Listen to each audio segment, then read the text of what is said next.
जय धर्मेश, जय मल्हार, जय सेवा, जय भीम, जय ज्योती, जय शिवराय। जगजेत्या सिकंदराला व सिकंदराच्या सेनापतीसह त्यांच्या सैन्याचा पराभव करून अखंड भारत निर्माण करणारा भारताचा पहिला राजा धनगर राजा, भारताचा पहिला आंतरजातीय विवाह करणारा पुत्र, धनगर पुत्र सम्राट चंद्रगुप्त मौर्य, भारताच्या सर्व राजमुद्राचा संस्थापक, भारताच्या 23 विश्वविद्यापीठाचा संस्थापक व भारताची विश्वकला व शिल्पकला जगाच्या पटलावर पोहोचवणारा पहिला राजा, धनगर राजा सम्राट चक्रवर्ती अशोक मौर्य, जन जमीन जंगलशी ज्या संस्कृतीशी निगडीत असलेल्या सर्व समाज बांधवावर ज्या काळात अन्याय आणि अत्याचार करत होते, त्या अन्याय आणि अत्याचाराला सर्वप्रथम लक्षात घेऊन त्या अन्याय अत्याचारावर प्रबोधन करून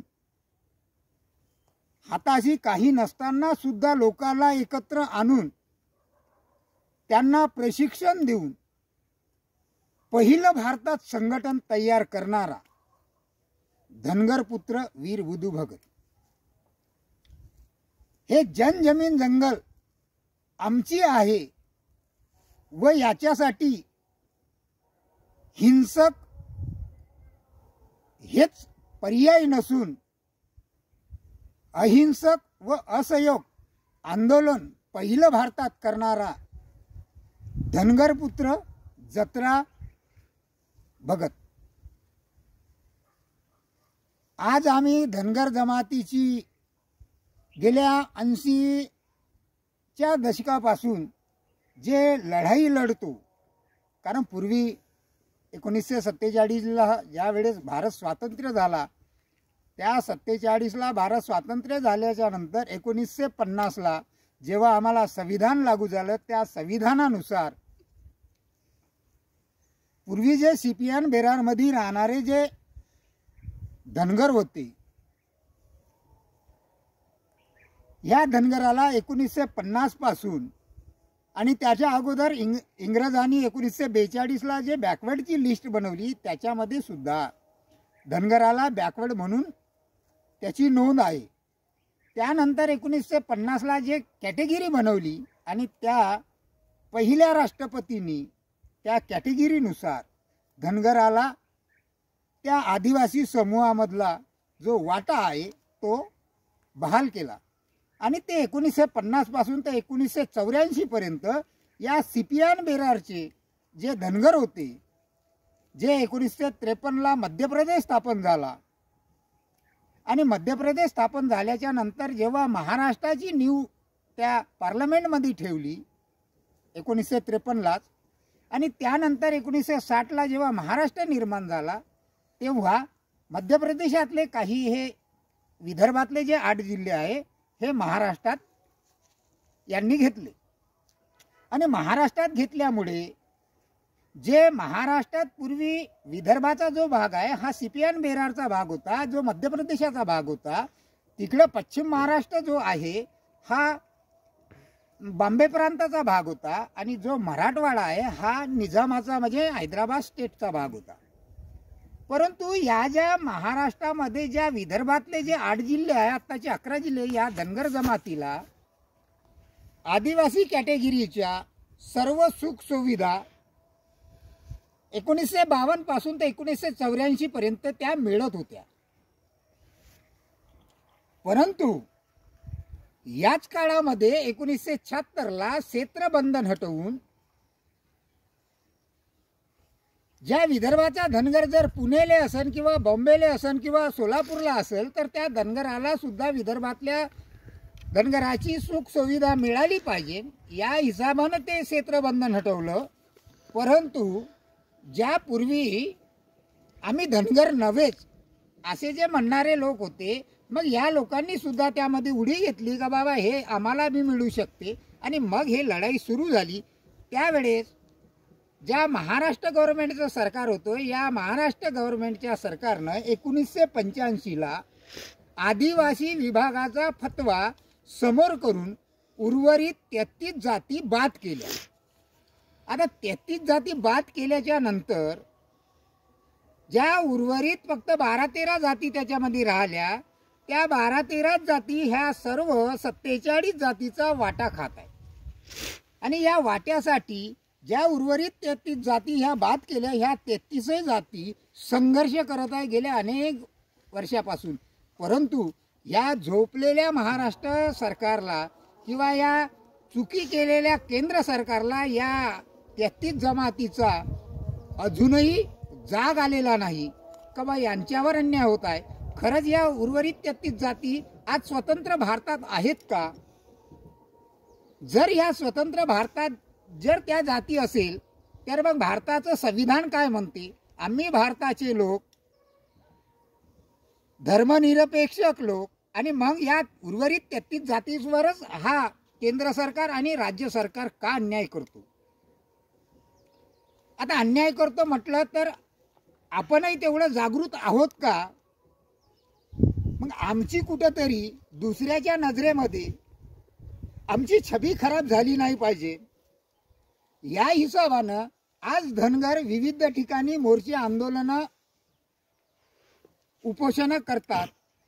परंतु त्या उपोषणामधून, त्या आंदोलनामधून, त्या मोर्चामधून जे आमचे नेते आहे, ज्या आमच्या संघटना, हजारो संघटना झालेल्या आहे, आणि जे आमचे हजारो कार्यकर्ते आहे, हे कार्यकर्ते, हे संघटना सर्व आणि हे सर्व नेते आपापल्या पक्षाला बोलवून त्यांना आमचं प्रतीक असलेलं घोंगडं आणि काठी त्यांना देऊन सत्कार करतो. कशासाठी? जर आमच्या विरोधात जर महाराष्ट्र सरकार असेल, जर केंद्र सरकार असेल, तर त्यांचा आम्ही सत्कार कोण्या उद्देशानं करायचा? मग आम्ही स्वतंत्र भारतातच जर नसेल आणि आम्हाला स्वतंत्र अधिकारच जर मिळत नसेल, तर आम्ही त्याचा का म्हणून सत्कार करायचा? तर कुठेतरी माझी त्याच्या नजरेतून छबी खराब व्हावी नाही आणि मला काहीतरी मिळावं, ह्या स्वार्थापोटी तर ह्याचा सत्कार करण्यात नाही येत, अशी कुठेतरी समाजातल्या ज्या जागृत नागरिकांना ही शंका येतात. कारण आपण जेव्हा माझी छबी त्याच्या नजरेत खराब व्हावीच नाही हे जर भावना ठेवत असेल, तर छबी खराब झाली आणि चांगली झाली म्हणून काही फरक पडत नसतो. कारण क्रांती करणाऱ्याला छबीची गरज नसते, त्याला त्याच्या इज्जतीची गरज नसते. परंतु जेव्हा आपण माझी छबी खराब झाली नाही पाहिजे, माझी इज्जत गेली नाही पाहिजे, हा जेव्हा शब्द येतो, त्यावेळेस आपण कुठेतरी त्या इज्जतीच्या मागं, त्या छबीच्या मागं आपली कुठेतरी अस्मिता, स्वार्थ दडलेला आहे. आणि बा मी जर याच्या नजरेत चांगलं राहिलो, मी जर याच्यासोबत माझी छबी जर चांगली राहिली, तर कुठे ना कुठं मला एखादं महामंडळ मिळतात का? कुठेतरी माझं एखादं विधान परिषद मिळतात का?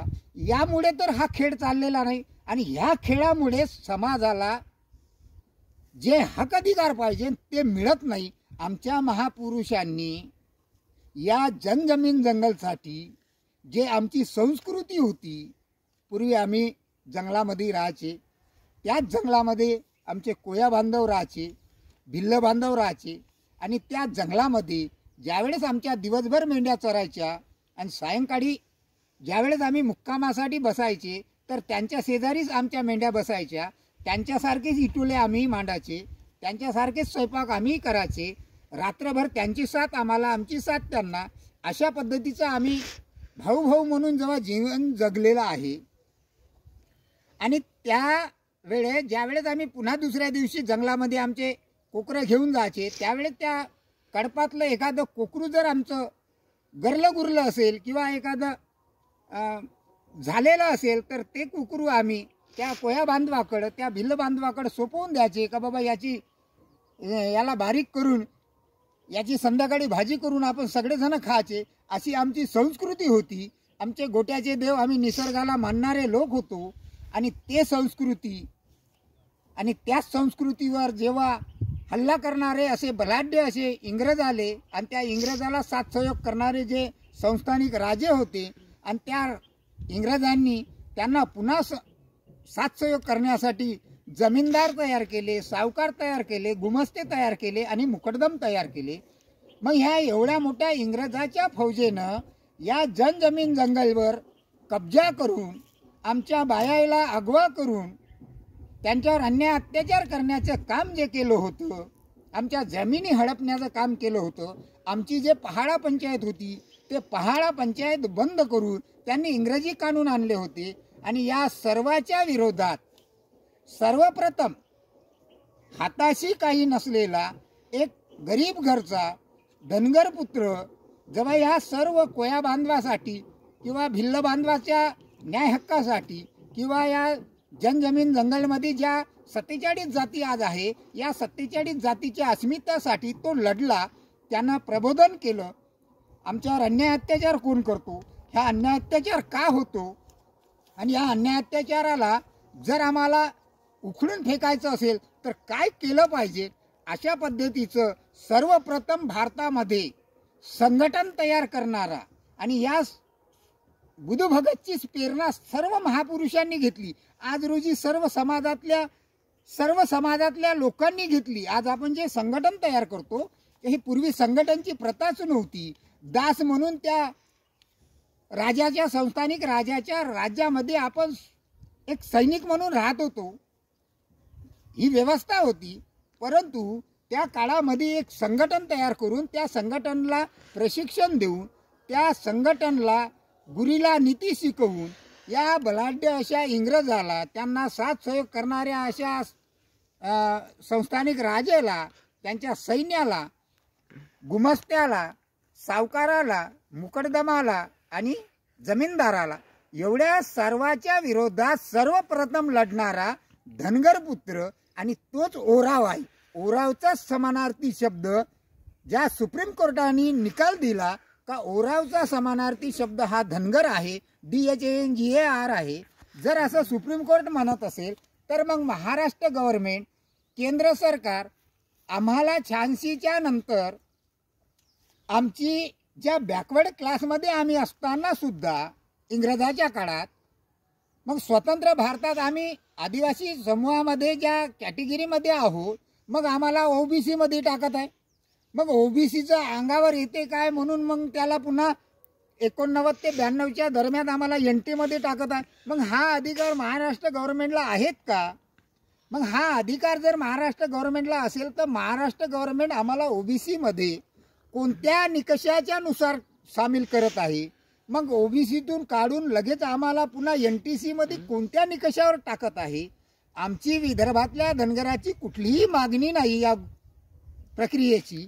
आणि मग आमची मागणी जर आमचे जे हक अधिकार आहे तेच आम्हाला मिळावं याच्यासाठी जर असेल तर मग राज्य सरकार आणि केंद्र सरकार आमच्यावर कुरघोडी का करतात? तर आमचे विचार कुठेतरी एकत्र येत नसतील किंवा भावाच्याच विरोधात भाऊ लढण्याचं जे षडयंत्र हे जे तत्वहीन पक्ष आणि तत्वहीन पक्षाचे जे सत्तालोभी लोकप्रतिनिधी करताना दिसतात, तर याच्यामुळे तरी आम्ही एकमेकाचा बळी नाही घेत आहोत. याच्यावर कुठेतरी धनगरांनी चिंतन केलं पाहिजे. आणि चिंतन करून चालणार नाही तर आपल्याला एकत्र येऊन जे पूर्वी आम्हाला 1950 ते 84 पर्यंत जे आम्हाला मिळत होतो तेच आम्हाला लागू करा. आम्हाला नवीन काही पाहिजे नाही. परंतु धनगर हा कुठेतरी यांचा सत्कार आणि करून स्वतः तर स्वार्थासाठी समाजाचा बळी देत नाही. या गोष्टी जोपर्यंत थांबणार नाही तोपर्यंत समाजाला काही मिळणार नाही. आणि ज्या महापुरुषाची जनजमीन जंगलशी निगडीत असा संघर्ष आहे तो संघर्ष जोपर्यंत समाजानं पुढे मांडत नाही आणि त्या महापुरुषाला समोर त्याचा इतिहास आणि भूगोल या ज्या प्रस्थापित सत्तालोभी लोकप्रतिनिधींनी जो पडदा टाकून ठेवला तो पडदा काढून जे असहयोग अहिंसक आंदोलन आमच्या धनगर पुत्रानं सर्वप्रथम या भारताला दिलेलं आहे तो इतिहास सर्वप्रथम समोर आला पाहिजे। ज्या भारतामध्ये आज जो सर्व समाजामध्ये संघटन तयार केल्या जाते, ज्या महापुरुषांनी संघटन तयार करून आपले पक्ष काढले, ह्या पक्ष काढण्याची प्रेरणा सुद्धा त्या वीरबुधू भगत पासून जर धनगर पुत्रापासून घेतली असेल तर याचा इतिहास किती बलाढ्य असेल। या इतिहासावर कुठेतरी नजर टाकण्याची समाजाच्या लोकांची गरज आहे, कारण आमचा इतिहास आज आम्हालाच मांडण्याची गरज आहे, कारण दुसरा कोणी मांडणार नाही। कारण आमचा सम्राट अशोकाची जयंती या भारतात होत नाही, सम्राटों का सम्राट था, फिर भी या भारतामध्ये त्याची एक जयंती साजरी होत नाही। ज्या अखंड भारताला निर्माण करणारा चंद्रगुप्त मौर्य, त्याची सुद्धा या भारतात जयंती साजरी होत नाही, तर आमचा वीरबुधू भगत खरंच आमच्या समोर येऊ देईल का? खरंच आमचा जत्रा भगतचा इतिहास आमच्या समोर येऊ देईल का? याच्यावरही कुठेतरी धनगराच्या आज सुशिक्षित पोरांनी घराच्या बाहेर निघून, शिक्षण हे वाघिणीचं दूध आहे, तर मग ते वाघिणीचं दूध पिणारा सुद्धा वाघाचाच अवलाद पाहिजे किंवा वाघाचाच वंशज पाहिजे। तर मग ते जर तुम्ही पिले असेल तर मग हा इतिहास आज रोजी तुमच्याशिवाय दुसरा कोण मांडेल? तर तुम्ही ताकदीनं घराच्या बाहेर निघून हा इतिहास मांडण्यासाठी बाहेर येण्याची काळाची गरज आहे। या व्हिडिओच्या माध्यमातून एवढंच सांगतो, या ज्या प्रकारे या व्हिडिओमध्ये थोड्या मुद्द्याची जे माहिती तुम्हाला मिळाली आहे, याच्यावर तुम्ही सर्च करून याची सखोल माहिती घेऊन आपापल्या भागामध्ये याची जनजागृती करा आणि येत्या 17 फरवरीला त्या वीरबुधू भगतची जयंती आहे, त्याची जयंती साजरी करा आणि त्याची जयंती साजरी करून या भारतामध्ये सर्व आपले जे विरोधक बसलेले आहे त्या विरोधकाला दाखवा की आमची संस्कृती जनजमीन जंगलशी कशी निगडीत आहे, आम्ही कोणाचे वंशज आहोत।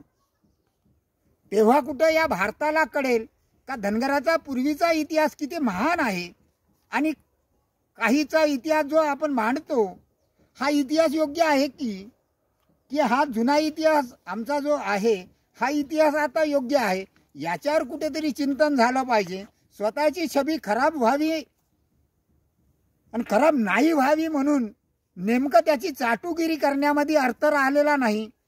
कारण तर महाभारतामध्ये ज्यावेळेस श्रीकृष्णानं अर्जुनाला घेऊन गेले, त्यावेळेस अर्जुनानं जेव्हा समोर आपले बघून हत्यार खाली टाकून दिलं आणि सांगितलं का मी आता लढणार नाही, त्यावेळेस श्रीकृष्णाला समजलं की बा अर्जुनाचं शरीर तर ताठ आहे परंतु मनानं खचलेलं आहे आणि पुन्हा जर या शरीराला ताठ करायचं असेल तर मनावर पुन्हा याला उभं करावं लागेल। मग मनावरच उभं करण्यासाठी त्या भर रणमैदानामध्ये गीता सांगितली, कोणा झाडामध्ये नेऊन सांगितली नाही किंवा एखाद्या नदीच्या काठी नेऊन सांगितली नाही, पण रणमैदानात सांगितली। आणि त्या गीतेच्या माध्यमातून त्याला सत्ययोग, जे आपलं कर्तव्य काय आहे, आपण काय केलं पाहिजे, या सर्व गोष्टीचं ज्ञान त्या गीतेतून दिलं। आणि त्या गीतेतून जेव्हा ज्ञान दिलं तेव्हा कुठं अर्जुन लढाईसाठी तयार झाला आणि धृतराष्ट्राला मारला, दुर्योधनाला मारला, सर्व आपल्या सवंगड्याला मारला आणि तो राजा झाला। जर हे केलं नसतं तर एक दुःशासन किंवा वेगळी भूमिका असलेला राजा त्या गादीवर बसला असता आणि आपल्या याचा वेगळा इतिहास झाला असता। परंतु असा इतिहास त्या कृष्णानं होऊ दिला नाही, म्हणून वेळ पडली। तर या सरकारला जर तसं हिंसकच आंदोलन व्हावं अशी जर इच्छा असेल तर कुठेतरी आपल्याला बी त्या मार्गाचा अवलंब करावा लागेल आणि ते मार्गाचा अवलंब करताना काही फरक पडणार नाही। कारण तर आमची जर चेतना जागृत झाली, आमचा हक अधिकार जर घ्यायसाठी जर आम्हाला ते करावंच लागत असेल तर ते ज्या आमच्या महापुरुषाने बलाढ्य अशा शक्तीसोबत लढले, तर तेच प्रक्रिया आज रोजी आम्हालाही करून आमचा न्याय हक्क मिळवावा लागेल। या व्हिडिओच्या माध्यमातून तुम्हाला एवढीच विनंती करतो का हा व्हिडिओ जास्तीत जास्त लोकांपर्यंत पोचवा आणि या व्हिडिओवर आपण काय केलं पाहिजे आणि काय स्वीकारलं पाहिजे, कोणता इतिहास मांडला पाहिजे, या माध्यमातून आपापल्या भागामध्ये याचा प्रसार करून कुठेही आपल्या छबीची आणि आपल्या इज्जतीची पर्वा न करता, कारण लोकांनी चांगलं म्हटलं तर आपण चांगलं होणार नाही, लोकांना वाईट म्हटलं तर आपण वाईट होणार नाही, परंतु आपलं कार्य काय आहे या कार्याच्या नुसार जर आपण चाललं तर आपण अगदी योग्य मार्गानेच जाऊ. म्हणून कुठेतरी जो आपला संस्कृतीचा इतिहास आहे तो इतिहास आज काळाची गरज आहे, समोर आले पाहिजे आणि त्या माध्यमातून आपण ते काम करावं एवढीच तुमच्याकडून आशा आणि अपेक्षा करतो आणि थांबतो.